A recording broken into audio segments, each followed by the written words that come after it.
Jenni, as a church leader and as somebody who's been involved in the church world and in executive leadership now at Menlo Pres Church, why is leadership development so important? You know, I grew up with kind of this idea that I had some kind of leadership gift. You know, I was that kid that was ushered into leadership opportunities at a super early age. But I never really understood like the value of developing that gift or really what even to do with it. It kind of felt more like this thing that I needed to just use to get ahead personally. And so just, you know, as I've continued to develop as a leader, I think one of the things that's been so critical for me is recognizing that leadership really isn't about me and my development as much as it's about my development in order to benefit others, right? Just this idea that leadership is really all about others and the people that we influence and the significance of that influence.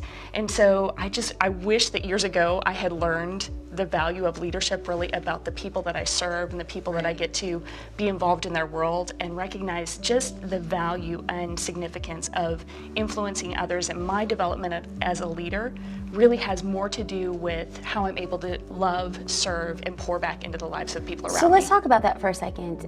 If you've been around in leadership for a number of years, you're an author of leadership books, you blog about leadership, but for those that are younger, for those that are starting down this leadership path, this leadership journey, what would you tell your 20-year-old self, or what would you tell any of the 20-year-olds that are watching right now, trying to cultivate a spirit of quality leadership? What would you say? Yeah, I would say I think the big leadership learning for me has been lead myself well to lead others better.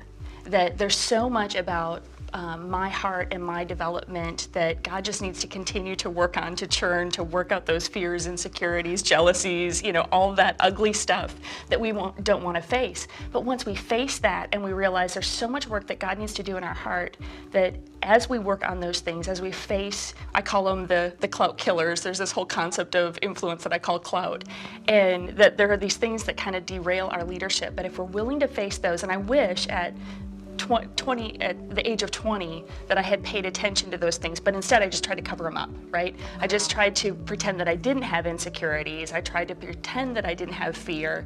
And so instead of dealing with those things, I chose to just kind of put on the prideful facade that I had it all taken care of.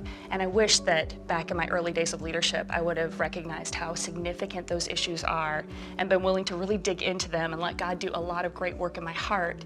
Because as I am doing those things, then there's a more authentic, there's a more just beautiful part of leadership that starts to emerge. Well, thank you for leading well, and thank you for leading others well. We appreciate you, Jenni.